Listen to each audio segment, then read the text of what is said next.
السلام علیکم ناظرین، آپ تلنگانہ نیوز ٹوڈے چینل دیکھ رہے ہیں۔ میں محمد اظہار الحق آپ کی خدمت میں حاضر ہوں۔ پولیس نے دیوبند کے مدرسے پر چھاپہ مارا۔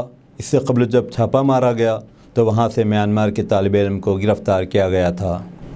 ایک ہفتے میں دوسری مرتبہ NIA کی کارروائی ہوئی ہے۔ لگاتار چھاپے مارے جا رہے ہیں۔ میانمار کے طالب علم کو حراست میں لیا تھا۔ اب جس شخص کو گرفتار کیا گیا تھا اس کے پاس سے کسی قسم کی غیر قانونی دستاویزات حاصل نہیں ہوئے۔ اب سوال یہ ہے کہ کیا ہندوستان میں غیر ملکی طالب علم کی تعلیم پر امتناع عائد ہے، جبکہ سینکڑوں صومالی طلبہ ابھی بھی ہندوستان میں تعلیم حاصل کر رہے ہیں۔ مسلم پرسنل لاء بورڈ نے اپنے اجلاس میں اپیل کی ہے کہ قانون کو ہاتھ میں نہ لیا جائے۔ پرسنل لاء بورڈ راجستھان میں پیش آنے والے واقعات کی سخت مذمت کرتا ہے۔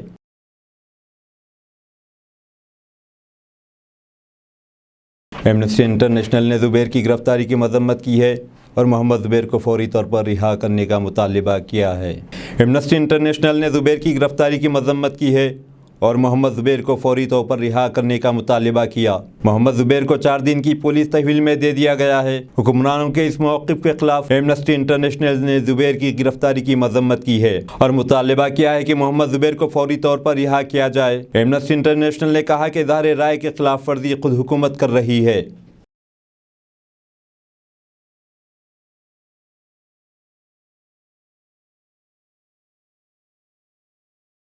ایران نے کہا کہ امریکہ کو جوہری مذاکرات میں ٹرمپ کے طریقہ کار کو ترک کرنا ہوگا۔ ایرانی وزیر خارجہ حسین امیر عبدالحیان نے کہا کہ ایران دوحہ میں معاہدے کے لیے تیار ہے، لیکن وہ اپنی سرخ لکیر کو عبور نہیں کرے گا۔ ایرانی حکام نے کہا کہ وہ قطر میں ہونے والے مذاکرات میں پیش رفت کی امید کر رہا ہے کہ مثبت پیش رفت ہوگی، جو معاہدے کی طرف واپسی کے لیے بین الاقوامی میٹنگوں کے بعد ایک راستے کے رکاوٹ بن رہے ہیں۔ ایرانی حکومت کے ترجمان عالیہ بہادری جابرومی نے کہا کہ ہم امید کرتے ہیں کہ اگر امریکہ ٹرمپ کے طریقہ کار کو ترکتا ہے تو ہم انشاءاللہ ایک مثبت اور قابل قبول معاہدے تک پہنچ سکتے ہیں۔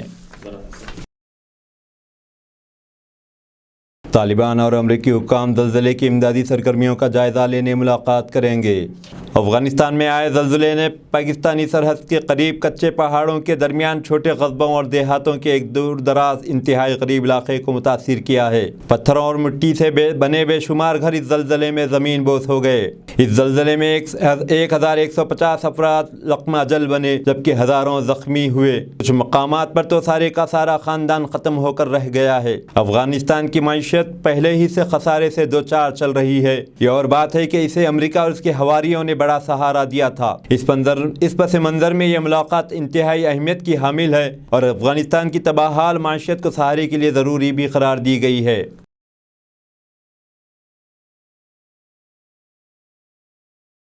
آندھرا پردیش کی حکمران جماعت YSRCP انتخابات کی تیاریوں کے لیے ابھی سے میدان ہموار کرنا چاہتی ہے۔ آندھرا پردیش میں حکمران جماعت YSRCP 2022 عیسوی سے ہی انتخابات کی تیاریوں کے لیے میدان میں آئے گی۔ اس سلسلے میں پارٹی کی جانب سے 8-9 جولائی کو ہونے والے پریلیمنری اجلاس کی تیاریوں کا آغاز کر دیا گیا ہے۔ YSRCP کے ارکان پارلیمنٹ وجے سائے ریڈی اور سجلارام کرشنا ریڈی نے بدھ کو پریلیمنری اجلاس کے مقام کا معائنہ کرنے کے بعد پارٹی کے مکمل انتظامات پر کہا کہ وہ لوگوں کی خدمت کریں گے کہ وہ نعرے کے ساتھ آگے بڑھیں گے۔ YSRCP لیڈر دھیما نے کہا کہ اب کی بار 175 سیٹیں جیتیں گے اور 2024 میں اقتدار سنبھالیں گے۔ YSRCP قائدین نے کہا کہ پارٹی کے نورتن کانگریس کے لیے ایک ڈراؤنا خواب ہے۔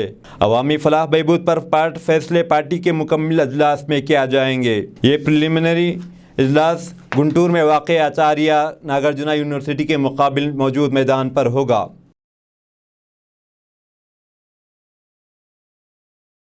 BJP نے ان 144 سیٹوں پر کامیابی کے لیے خصوصی حکمت عملی تیار کر رہی ہے جہاں وہ ہار چکی تھی۔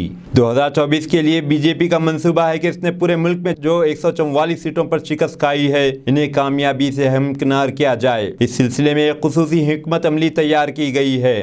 وہ آندھرا پردیش میں بھی کامیابی حاصل کرنا چاہتی ہے۔ 2024 عیسوی انتخابات کے لیے ابھی 2 سال باقی ہیں، لیکن BJP نے ابھی سے تیاری شروع کر دی ہے۔ اس سلسلے میں اپنے تمام ممبران پارلیمنٹ کو 100 کمزور بوتھ پر اور MLAs کو 25 کمزور بوتھ تفویض کیے تھے۔